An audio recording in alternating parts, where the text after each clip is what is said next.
Assalamualaikum warahmatullahi wabarakatuh. Selamat pagi teman-teman semua. Jadi kami dari kelompok 6 ingin melakukan wawancara kepada JBI. Salah satu JBI dengar, yaitu dia merupakan mahasiswa PKH juga angkatan 2022. Perkenalkan, nama saya Dian Nathaniel, biasa dipanggil Day, angkatan 2022, mahasiswa pendidikan khusus juga sama. Oke. Jadi kami di sini mau mewawancari aja nih Kak, karena kan kami juga dapat tugas mewawancari partner JBI dengar. Jadi mungkin Kak Dia bisa ceritain nih pengalaman Kakak selama ini menjadi JBI itu kayak gimana? Langsung.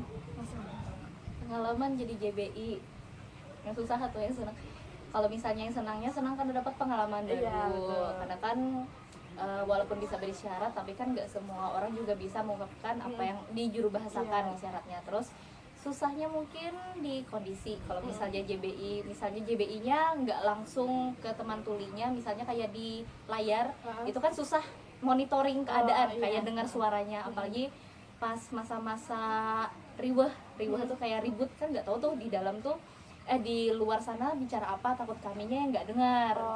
Susahnya. Tapi kalau misalnya untuk yang langsung itu biasanya kalau misalnya kan tadi yang pertama disiarkan berarti di layar yang kecil itu. Nah kalau misalnya di seminar itu biasanya di samping panggung. Jadi untuk pengalamannya seru. Dapat pengalaman baru maksudnya gitu.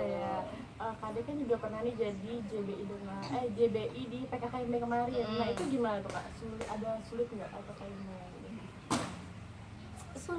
Sulitnya yang pertama nggak ada ruangan khusus. Karena diliatin.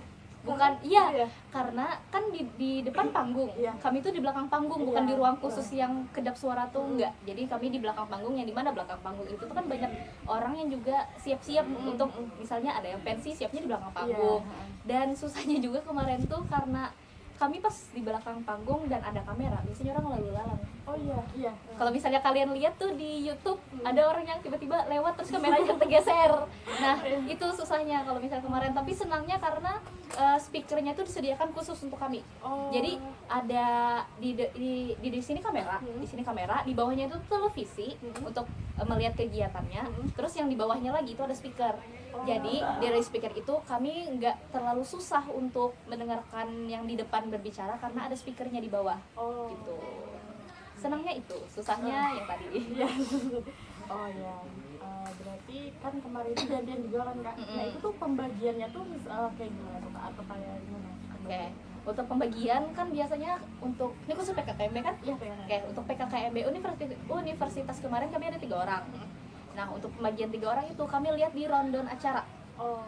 Karena kami juga punya hak untuk mengetahui isi susunannya, jadi kami dikasih susunan acaranya. Pas susunan acaranya dikasih, kami yang diskusi. Nanti pas awal-awal itu ada pembagian lagu, kan ada 6 lagu, ada 2 lagu wajib kan dengan Mas ULM, terus 2 lagu dari Padus, terus ada lagu hiburan lainnya juga. Nah itu kami dibagi kayak 2 lagu ini punya siapa, 2 lagu ini punya siapa, terus 2 lagu ini punya siapa. Baru nanti setelah lagu itu selesai kembali ke susunan acara yang pertama yang kami bagi. Untuk pembagian tuh menyesuaikan. Misalnya dari jam 8 mulai, terus ini dipotong yang lagu tadi ya, dari jam 8 mulai sampai jam 9 itu mungkin aku, terus nanti selanjutnya teman yang pertama, terus nanti sebelum istirahat dilanjutkan sama teman yang ketiga. Tapi itu kembali lagi ke pembagian pemateri. Kan biasanya pemateri ada yang lama, ada yang sebentar loh. Jadi untuk yang lama dan sebentar itu tuh menyesuaikan. Misalnya nih sudah kelamaan duduk di sini sejam lebih, tapi pematerinya cuma 1. Biasanya diganti, terus pemateri selanjutnya itu setengah jam tapi dilanjutkan sama pemateri kedua. Jadi kayak 1 jam. Tapi ada juga yang memang 2 jam tok. Nanti setelah isoma nggak lagi jadi JBI gitu. Jadi pembagiannya tuh sesuai waktu susunan acaranya. Kan biasanya susunan acara nggak sesuai rundown. Jadi harus menyesuaikan lagi di dalam gitu. Berarti kan ini untuk acara yang selintas umum ya Kak. Kalau dari luar misalkan Kakak pernah nggak kayak dari seminar, misalkan dari acara dinas atau dinas kota atau gimana gitu Kakak pernah? Pernah. Berarti itu langsung menjadikan langsung langsung. Berarti itu lebih mudah untuk menjadikan. Dibilang mudah lebih mudah karena apa yang kami dengar sudah pasti jelas karena kan kami di samping manggung. Susahnya adalah ketika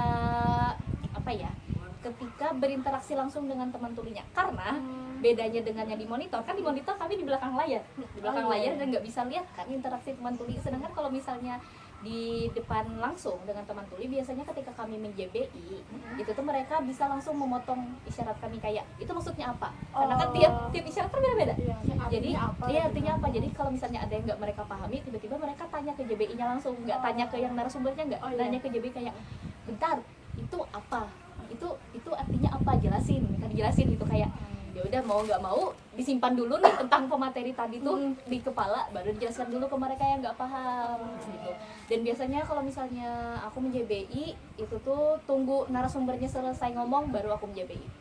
Karena kalau misalnya langsung takut kecepatan dan merekanya nggak paham, jadi lebih baik pesannya disimpan dulu. Kalau misalnya sudah dirasa ada beberapa yang sederhana yang bisa diungkapkan baru disampaikan ke mereka.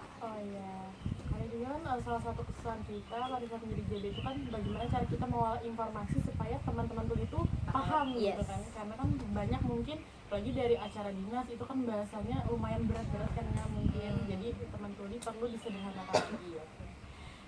Lanjut ke etika penjuru bahasaan. Jadi menurut Kak D gimana sih cara etika seorang JBI dengar untuk teman-teman tuli? JBI dengar untuk teman tuli etika apa dulu nih? Berpakaian kah? Bebas, bisa berpakaian atau posisi. Posisi. Yang pertama, kalau misalnya disiarkan atau di balik layar yang pakai latar biru, itu diusahakan jangan ada benda yang mendistraksi.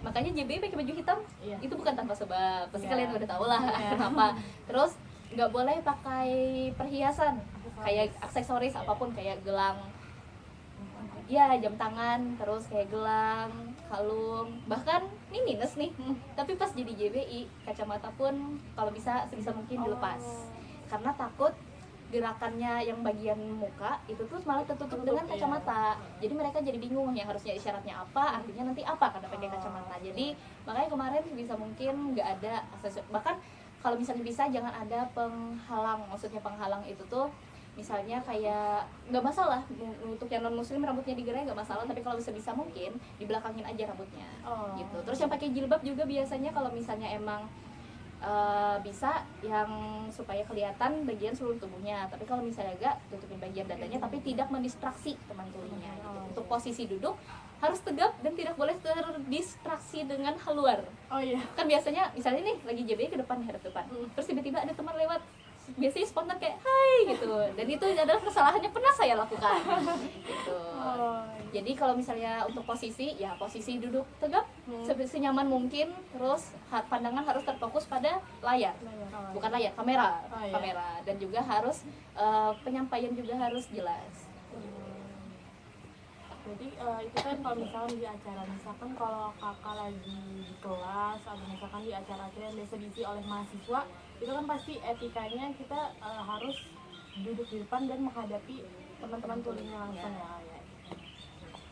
Lanjut ke persiapan kakak sebagai JBI, misalkan sebelumnya kakak ngapain aja, belajar materi kah atau mencari kosakata baru kah atau seperti apa? Siapin mental. itu pasti kan. Yang persiapan sebelum men-JBI, yang pertama setting tempat dulu. Karena biasanya ketika kita lagi men-JBI itu yang tahu setting tempatnya itu bukan mereka, tapi kita yang atur setting tempatnya sendiri. Kita yang mengatur tempatnya itu tuh harus bagaimana dan harus senyaman mungkin, kayak dikasih pembatas mungkin supaya orang lain nggak kesana kemari, atau dikasih penanda gitu. Terus persiapan lainnya untuk kosakata sebisa mungkin jangan mengeja. Jangan pakai abjad sebisa mungkin ya. Tapi kalau misalnya nggak tahu arti isyaratnya boleh silahkan. Tapi kalau misalnya bisa siapkan isyarat yang mungkin bakal keluar. Nah biasanya untuk pemateri itu kami minta materinya duluan. Jadi agar kami itu bisa memahami di dalamnya itu apa. Kalau misalnya kami nggak tahu isyaratnya apa, baru kami tanya ke teman tuli. Biasanya nanya ke teman tuli lewat video call gitu. Terus ditanyain ini artinya apa. Kalau misalnya sudah baru menyiapkan untuk materi yang lainnya lagi. Jadi kayak selain menyiapkan diri, siapkan juga apa yang harus kalian isyaratkan. Paling enggak kalian tahu dulu temanya tuh apa gitu sebelum berisyarat gitu. Berarti itu kan perlu adanya persiapan, misalkan meminta materi kepada pemateri. Semisal di dalam situasi dimana teman tuli itu langsung kayak tolong dong JB-kan aku mau berbicara, itu kan mereka tanpa persiapan materi kan Kak. Nah itu tuh gimana cara persiapannya? Spontan kan pasti Kak. Spontan. Nah kalau misalnya untuk yang spontan itu ya biasanya nggak sering kan, nggak usah di lingkungan luar. Biasanya kita di kampus yang pakai baju biasa aja nih, tiba-tiba ada yang bisa nggak jadi JBI, maju ke depan dong, tolongin ibu, tolongin bapak gitu. Untuk persiapannya ya sebisa mungkin kan sebelum kalian JBI otomatis kalian sudah tahu isyarat kan. Jadi kalian tuh sudah ada bekal, kalian nggak usah takut untuk berisyarat karena kalian tuh sudah ada, oh nanti isyaratnya ini begini. Kalau misalnya nggak tahu dan ada teman tulinya langsung, ya udah tanyakan aja. Kayak biasanya ketika sering miskom lo biasanya kalau misalnya miskom tanyakan betul-betul itu tuh maksudnya apa, terus yang ini tuh betul nggak gini tuh maksudnya begini, terus yang mau disampaikan ke teman dengar dan teman tulinya tuh sama nggak isinya gitu. Kalau misalnya persiapannya spontan ya spontan juga sih, maksudnya mengisyaratkannya, tapi karena kalian sudah ada bekal jadi pasti akan bisa menyampaikan pesan itu. Lanjut kita ke pengaturan waktu. Tadi misalkan menunggu narasumbernya selesai dulu baru kita mengisyaratkan, atau langsung jadi narasumber ngomong kita langsung mengisyaratkan. Jadi lebih baiknya tuh seperti apa gitu pengaturan waktu yang benar? Pengaturan waktu yang benar ketika lagi berisyarat bisa langsung atau ditunggu dulu baru disampaikan. Oke, sebenarnya dua hal ini tuh bisa digunakan.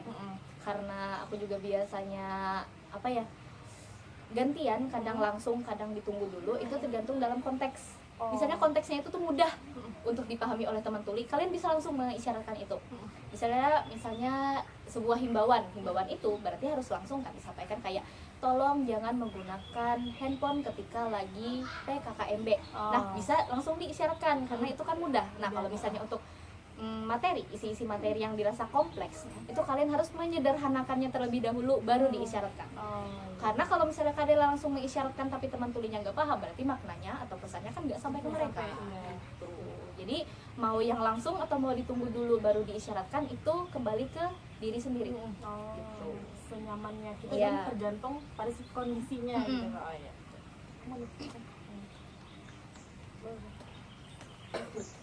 Menghadapi perbedaan. Kalau maksud itu kan nggak bilang satu. Kalau jangan pamit. minum dulu. Jangan lupa tadi udah kakak. Ya gimana sih cara kakak buat menghadapi misalkan kan ada perbedaan antara struktur glosa teman tuli dengan glosa umum gitu. Ya. Ayo.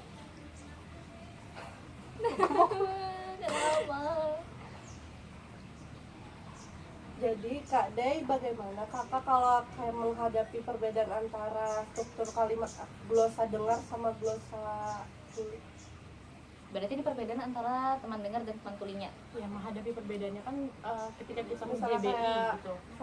Presenter maksudnya kan pembawa informasinya misalnya dengar, kakak kan menjbI-kan tuli. Itu tuh apakah kakak mengikuti sesuai dengan kata presenter itu atau Pakai glosa. Pakai glosa. Ya, Pasti pakai glosa isyarat. Kenapa? Karena kalau misalnya nih pematerinya bilang kata-kata itu tuh sulit untuk dipahami oleh teman tuli atau terlalu panjang, kan isyarat nggak mungkin kita isyaratkan satu-satu. Nah jadi makanya perlu ada yang namanya glosa isyarat atau tatanan bahasa dalam isyarat. Jadi apa yang disampaikan oleh narasumber dengar sepanjang apapun itu ketika disyaratkan pasti akan disampaikan sesederhana mungkin. Jadi kalau misalnya bagaimana perbedaannya, ya kembali lagi sebagai JBI, apalagi sebagai JBI dengar, kalian harus bisa menyederhanakan maksud yang disampaikan oleh pemateri. Misalnya nih, nggak usah materi, kita ambil contoh hari ini saya pergi ke Banjarmasin. Nggak mungkin kan kalian isyaratkan langsung hari ini saya pergi ke Banjarmasin, terlalu panjang. Sedangkan cukup kalian bilang hari ini saya ke Banjarmasin. itu kan sudah cukup, pesannya kan sudah tersampaikan. Jadi contohnya begitu, jadi nggak harus sesuai tatanan bahasa Indonesia yang bujur, yang benar-benar harus panjang tuh nggak usah. Kalian bisa sampaikan sependek mungkin, asal intinya asal pesannya itu sampai ke mereka gitu. Jadi saat Kak Day jadi JBI dengar terus melakukan kesalahan itu saat penjuru bahasaan itu bagaimana Kak Day mengatasinya? Yang pertama minta validasi dulu. Validasi dalam artian misalnya apa yang disampaikan ini salah nih dari pemateri, terus JBI dengarnya ini mengisyaratkan terus ternyata salah, kita minta validasi dulu ke pematerinya, itu tuh maksudnya beginikah? Atau kalau misalnya nggak bisa minta validasi, ingat lagi tadi tuh materinya atau penyampaiannya tuh tentang apa, baru disampaikan lagi ke mereka. Kadang mereka tuh nah biasanya kalau misalnya di monitor kita susah memantau mereka tuh paham atau enggak. Biasanya itu terjadi kesalahpahaman ketika men-JBI langsung yang di hadapan teman tulinya, karena biasanya mereka langsung berekspresi kalau misalnya mereka bingung. Nah ketika mereka lagi bingung, jelaskan kembali apa yang disampaikan oleh pemateri, lalu isyaratkan juga kembali ke mereka sampai mereka tuh betul-betul paham. Itu kalau misalnya terjadi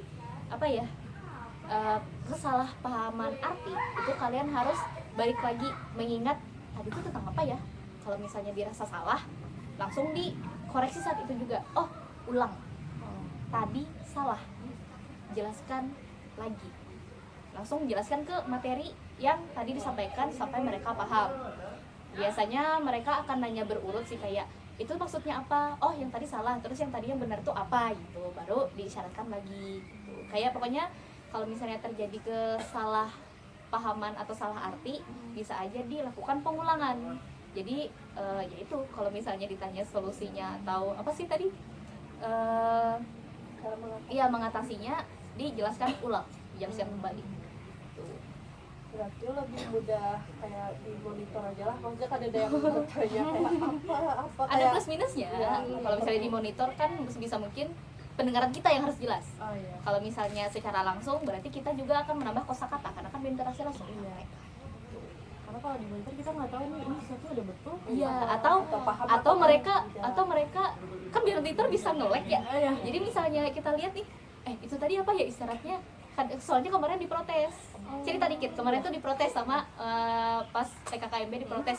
Katanya JBI-nya kekecilan. Kan layarnya gede, terus JBI-nya tuh sudah di TV yang kecil, JBI-nya kecil lagi. Jadi mereka tuh kayak susah liatnya gitu katanya karena kecil JBI-nya gitu. Cara pian meminimalisir kendala penjuru bahasaan ketika kegiatan dilakukan secara daring itu ya? Secara daring, meminimalisir. Online, kan Zoom, pasti kan ada kayak nge-lag lah atau Mana ya, ini masalah jaringan sih, jadi di luar kemampuan. Jadi kalau misalnya untuk meminimalisir, yang pertama pastikan kalian ada kuota dan wifi-nya lancar. Karena kan walaupun orang lain nge-lag, setidaknya kita jangan nge-lag gitu. Terus kalau misalnya untuk kata-kata yang patah, ya balik lagi, kalau misalnya nih ini tentang materi yang disampaikan, kita bisa minta materinya duluan, atau misalnya spontan saat itu juga nih materinya disampaikan, kita yang melihat di layar nih. Biasanya kalau misalnya itu tuh panjang dan dan pematerinya itu tuh melihat di PPT juga, kami suruh baca. Jadi kalau misalnya kita nih sudah menjelaskan sederhana nih, kayak dosen ini menyampaikan apa yang di PPT, tapi kita menyampaikan ke teman tulis secara sederhana, tapi untuk rinciannya kami suruh mereka untuk baca. Jadi nggak harus misalnya nih dalam satu slide PPT itu tuh panjang di Zoom, dan dosen juga membaca di PPT itu. Paling kami jelaskan secara judul dan sederhana isi materinya, sisanya kami suruh mereka baca. Bukan tanpa sebab, karena apa yang dijelaskan oleh dosen itu sama dengan isi PPT. Jadi kami nggak harus menyampaikan itu dengan kata sederhana apabila itu sudah disampaikan. Jadi kami suruh mereka membaca agar mereka juga punya kata baru dalam PPT itu. Gitu. Interaksinya. Mereka tidak tahu artinya, baru mereka bisa menanyakan. Ya, menanyakan. Biasanya kalau misalnya mereka nanyanya di kolom chat, kalau misalnya online itu daring gitu. Tapi kalau JBI secara daring ini sering Baru kemarin. Kalau misalnya ditanya sering atau enggak, lebih sering langsung, karena kalau untuk JBI daring itu tuh biasanya pemateri pun paham kalau misalnya itu tuh akan kurang efektif. Makanya kan biasanya kalau misalnya secara daring di Zoom atau Google Meet itu kan ada fitur subtitle. Ya. Nah, jadi biasanya mereka lebih nyaman menggunakan fitur subtitle karena kalau misalnya pakai JBI kadang kalau misalnya selain nge-lag kan ada sistem di pin. Kadang pinnya tuh bisa hilang. Makanya teman tuli biasanya protes, ini JBI-nya kemana? Kok nggak ada di layar ini? Terus makanya mereka lebih nyaman menggunakan fitur subtitle gitu. Tadi ada yang telat nilai. Apabila rekan JBI dengar melakukan kesalahan, misalkan nih kan PKKMB itu kan JB-nya 3 mega. Misalkan dari 2 JB ini kakak melihat itu kayaknya isyaratnya salah deh. Nah itu gimana strategi kakak? Apakah kayak langsung itu salah atau diem aja atau gimana? Oke. Biasanya bukan salah sih. Tapi entah entah termasuk kesalahan atau enggak kan biasanya walaupun kami bertiga JBI, isyarat kami juga beda-beda. Iya. Nah, jadi biasanya ketika ada satu isyarat yang artinya tuh dua kata. Jadi kadang bingung aja itu artinya apa. Kalau misalnya itu emang ditayangkan nih langsung, kami nggak bisa langsung protes itu. Jadi mungkin tunggu dia sadar atau tunggu kami tegur dengan teguran kecil kayak itu isyaratnya kan begini bukan begitu. Nah baru langsung dikoreksi atau minimal banget walaupun tadi jadi minimalisir tapi nggak apa-apa dipakai kalau misalnya memang nggak tahu atau bingung isyarat yang mau disampaikan tuh apa. Biasanya tanya-tanya juga sih kayak ini di layar kan namanya kami JBI nggak bakal didengar juga kan sama orang, jadi kayak misalnya lagi di depan tapi mulut kami ngomong ini tadi syaratnya apa, nah langsung kami bantu gitu. Kalau misalnya untuk meminimalisir kesalahan antar JBI dengar ketika lagi kerja nggak tuh ketika lagi melakukan tugasnya, mungkin itu sih kayak menegurnya tuh tetap ditegur tapi ditegurnya secara pelan, kayak ditegur kecil aja gitu. Kalau misalnya ini tadi salah, yang ini betul isyaratnya. Yang penting tidak menyinggung. Iya, yang penting pesannya sampai. Untuk merespon umpan balik atas bahasa isyarat atau lisan yang disampaikan oleh klien tuli dengan dengar gimana, Mbak? Berarti itu antara klien dengar dan klien tuli. Biasanya untuk klien dengar dan klien tuli, JBI ini di tengah-tengah. Di tengah-tengah dalam artian untuk jembatan komunikasi. Kalau misalnya nih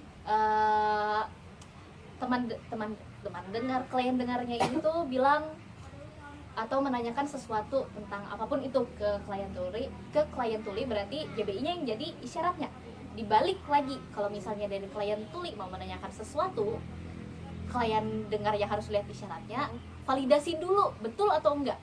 Jadi kayak misalnya nih 2 orang di sini, kan JBI-nya di tengah nih. Terus misalnya dari teman tuli mau nanya ini begini. Nah kalau misalnya dari lisan itu tuh kita nggak perlu minta validasi dulu karena kan kita dengar mereka mau menyampaikan apa. Tinggal kita aja yang sederhanakan ke teman tuli. Sedangkan kalau dari teman tuli kita dulu yang minta validasi ke mereka. Kamu tadi mau menyampaikan ini ya, biar aku tanyakan gitu. Baru misalnya kata temannya, ketika kita berisyarat dan maknanya itu sudah kita pahami, baru kita tanyakan ke klien dengar begitu. Dan nggak mungkin sama sih katanya, maksudnya kan biasanya yang disampaikan isyarat oleh klien tuli kan beda-beda nih, maksudnya beda-beda tuh ada yang tatan bahasanya tuh beneran pas, ada yang masih berantakan. Itu JBI dengar juga harus bisa mengatur kembali bahasanya agar klien dengarnya itu bisa menerima dan menangkap makna itu gitu. Oh ya, berarti menurut kakak nih lebih sulit kita sebagai JBI menjadikan dari isyarat ke lisan atau dari lisan ke isyarat? Karena jujur menurut lo lebih susah dari Isyarat ke lisan. Iya, isyarat ke lisan. Lebih susah gimana ya, sebenarnya dua-duanya sama-sama susah. Sama susah. Tapi balik lagi, kalau misalnya bahasa isyarat kalian yang maksudnya kamus isyarat, pembendaharaan isyarat kalian itu tuh banyak, kalian pasti akan paham. Karena ketika teman tuli itu lagi menyampaikan secara isyarat dan kita harus menyampaikannya secara lisan, kalian nggak harus sama persis dengan apa yang mereka sampaikan. Kalian bisa ambil poinnya aja. Biasanya kan mereka panjang banget tuh, sampai titik atau sampai tanda tanya. Yang kita sampaikan tuh nggak harus sepanjang mereka, disingkat saja. Misalnya masalahnya itu tentang sulitnya diskusi antara teman kelompok, terus saya juga merasa kesusahan. Biasanya sampaikan teman tuli kan poinnya begitu. Yang kita sampaikan nggak usah kayak gini. Misalnya teman tulinya siapa ya? Misalnya teman tulinya si A ini merasa susah berisyarat dengan ini karena itu panjang nih. Tapi yang kita sampaikan ke teman dengar itu nggak harus sepanjang itu. Intinya aja.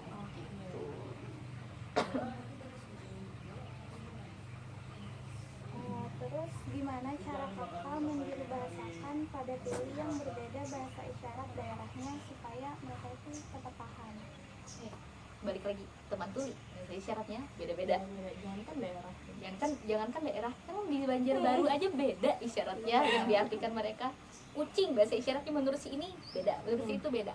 Terus untuk menyampaikannya agar makna atau pesannya tuh sama-sama tersampaikan. Oke, biasanya kami minta validasi ke mereka. Bagi mereka bahasa isyarat ini tuh artinya ini, tapi bagi mereka yang lain itu tuh beda. Kami minta mereka untuk yang diskusi, bukan diskusi karena kami lepas tangan, tapi berdiskusikan apakah mereka berdua ini harus menyepakati isyarat itu atau enggak usah. Biasanya kayak contoh kucing tadi, ada yang kucing tuh begini, ada yang kucing tuh begini. Jadi kami minta mereka ini mau apa dulu sebelum kami sampaikan. Kalau misalnya itu interaksi langsung, kalian nih mau isyaratnya yang mana dulu nih, kalian terserah. Kami minta mereka diskusi. Kalau misalnya kata mereka yaudah isyarat kucing tuh gini aja, udah kami sepakati. Kalau misalnya ini kucing, berarti kami pakai isyaratnya begini. Tapi kalau misalnya mereka bilang oh misalnya kucing ini sama ini tuh sama aja, nggak apa-apa, beda, berarti kami sampaikan ke sesuai dengan apa yang kami nyaman dan apa yang mereka pahami, gitu. Kurang lebih begitu sih, karena miskomunikasi antara sesama teman tuli itu sering terjadi, dan itu tuh kami yang kami yang meminta ke mereka untuk mendiskusikan hal itu tuh isyaratnya mau disamakan atau enggak, gitu. Karena isyarat ya itu balik lagi, karena isyarat mereka beda-beda, pasti susah untuk menyesuaikannya.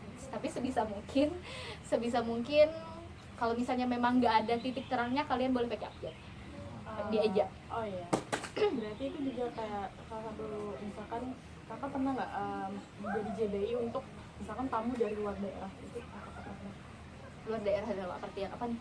Misalkan dari Jakarta atau misalkan dari luar Kalimantan deh datang ke sini, kakak jadi JBI-nya, itu gimana? Apakah sama kayak tadi?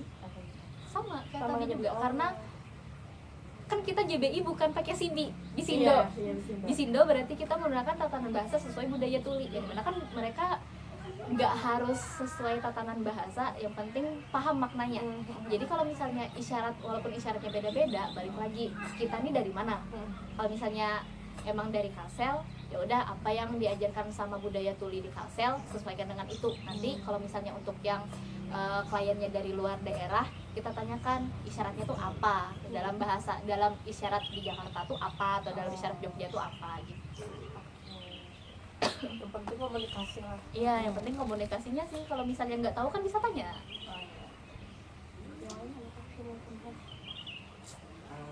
Di luar konteks ini ke Pian kan sebenarnya kayak JBI ya kan, kayak orang luar, kayak orang Inggris atau apa gitu. Nah gimana itu yang Gini, kemarin pas seminar internasional kebetulan diminta jadi JBI. JBI-nya tuh sebagai aksesibilitas. Jadi cuman sebagai apa ya? Bukan cuman sih, kayak jadi walaupun itu tuh seminarnya luar negeri, tapi diusahakan karena disiarkan, sebisa mungkin teman tuli yang nonton itu tuh bisa tahu isi seminar itu apa, walaupun bahasa Inggris. Caranya bagaimana? Kalian harus mentranslate itu dulu. bahasa Indonesia? Iya. Jadi 2 kali kerjanya, karena kan targetnya itu tuh untuk Indonesia. Kalau misalnya targetnya untuk luar negeri, mungkin nggak diminta untuk jadi JBI gitu. Karena kan JBI Indo dengan JBI luar kan nggak bisa disamakan, ada bedanya kan. Biasanya ASL, American Sign Language. Nah kalau untuk Indonesia kan pakai Bisindo. Kemarin ketika lagi diminta jadi JBI untuk seminar internasional, itu tuh sebisa mungkin kalian harus tahu dulu bahasa Inggris ini tuh artinya apa dari yang pemateri. Jadi harus diterjemahkan dulu dari dalam diri sendiri atau minta bantuan teman, baru isyaratkan, juru bahasakan gitu. Makanya masih jadi tantangan, bahkan untuk seminar seminar nasional aja jadi tantangan, karena dalam bahasa Indonesia beda-beda, apalagi dalam bahasa Inggris. Karena kalian harus menerjemahkan itu dulu, baru kalian sampaikan ke teman dulu, ke layarnya. Jadi 2 kali kerja. Enggak 2 kali, berarti 3 kali. Karena kan yang pertama kita juga 2 kali kerja, menyederhanakan baru mengisyarat. Sekarang diganti, menerjemahkan, menyederhanakan, dan mengisyaratkan gitu. Jadi kemarin itu seminarnya langsung Kak offline atau? Hybrid. Oh, Jadi ada yang online, ada yang offline. Tapi seminar yang kegiatan hari hanya itu offline. offline. Oh. Ya, di Banjarmasin. Kalau kakak langsung dari situ atau Di monitor. di monitor? Oh, berarti kembali lagi kakak ada minta materi gitu? Iya, ada dikasih, kebetulan dosen kita ngasih aja gitu. Ini ya materi nanti bisa kalian pelajari dulu gitu. Oh, Berarti intinya tetap menyampaikan maknanya aja. Karena nggak mungkin kita sampaikan semuanya. Oke, terakhir nih, gimana sih tips untuk misalkan teman-teman yang pemula baru belajar isyarat mau jadi JBI atau mau mencoba menjadi JBI itu ada nggak sih tips dari Kak Dey gitu untuk kita dan kami semua ini? Sama mental. mental. Di luar dari mental. Oke. Tips yang pertama, kalian harus banyak-banyak punya kosa isyarat, bukan kosa kata, kosa isyarat. Kalian harus banyak punya kosa isyarat, karena kalau misalnya kalian nggak punya kosa isyarat itu, bagaimana kalian bisa menjuru bahasakan? Terus yang kedua apa ya, banyak relasi sih. Nanti tenang aja, nanti kalau misalnya ada hal yang kami berhalangan nih, JBI yang biasanya hadir berhalangan, biasanya kami minta yang di bawah kami, bukan di bawah kami, maksudnya angkatan yang di bawah kami yang bisa untuk berisyarat. Tipsnya, siapkan diri, siapkan kosa isyarat, dan siapkan mental. Yaitu pokoknya apa yang kalian sampaikan kalian harus siap, karena yang terjadi ketika kalian men-JBI itu tuh nggak sama dengan apa yang kalian bayangkan. Iya. Mungkin dalam pikiran kalian gampang aja menjuru bahasakan, paling sejam tuntung, sejam selesai. Nggak semudah itu. Karena ketika pemateri itu sudah menyampaikan materinya sampai habis, kita tuh harus ada waktu ekstra untuk menyampaikan hal itu juga. Sama juga perbanyak komunikasi dengan Iya, teman tuli itu harus. Iya. Karena kalau misalnya kalian nggak komunikasi dengan teman tuli, bagaimana kalian bisa dapat kosa isyarat itu? Iya betul. Karena sepengalaman ya, karena kita nih banyak tugas isyarat, jadi banyak teman-teman yang berkomunikasi dengan teman tuli hanya untuk sekedar tugas. Jadi kayak misalnya kayak ini syaratnya apa sih kayak gitu. Sedangkan di luar konteks tugas itu tuh kayak sering teman tuli ya sudah terabaikan aja. Ada maunya lah kayak gitu. Nah jadi mungkin tipsnya ya tadi perbanyak Kosa isyarat dengan cara komunikasi langsung dengan teman tulinya. Jadi kalau misalnya diajak nongkrong dan kalian ada waktu luang, silahkan, karena itu juga menambah kosa isyarat sehari-hari kalian. Atau video call bisa juga. Proses yang belajar bahasa isyarat ini ya Mbak? Berapa lama kah Berapa maksudnya? lama lawan siapa cara belajarnya? Apa cara belajar? Gitu. Pertama, sebelum kenal dengan teman tuli, belajar isyarat sendiri lewat aplikasi Hirmi. Oh iya tahu. Hirmi. Hirmi. Jadi ada aplikasi, tapi itu isyaratnya isyarat Jakarta. Isyarat Jakarta. Terus prosesnya berapa lama? Kalau misalnya dihitung dari awal berinteraksi, 3 bulan sudah lumayan bisa bahasa isyarat. Jadi semester 2 berarti sudah hitungan 6 bulan lebih, kan sudah ada banyak tuh kosa isyarat karena berinteraksi. Kebetulan kan di angkatan kami teman tulinya ada 8. Iya. Karena berinteraksi dengan mereka yang isyaratnya beda-beda, karena sudah banyak juga juru bahasa, jadi di semester 2 sudah dipercayakan dosen untuk mendampingi menyampaikan materi gitu. Ya, untuk berapa lamanya? 3 bulan untuk kosa isyarat, 6 bulan memantapkan diri, sisanya kalian coba.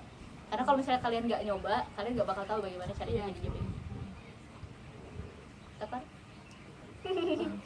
Soalnya jarang JBI cowok. Baik, kami sudah selesai nih mewawancara JBI Dengar Kak Dey. Terima kasih banyak Kak atas pengalaman atau sharing yang sudah Kakak ceritakan pada kami. Dan semoga dengan video ini kami bisa menangkap lebih banyak informasi lagi mengenai JBI Dengar. Jadi kami tutup, sekian dari kami. Wassalamualaikum warahmatullahi wabarakatuh. Happy, happy,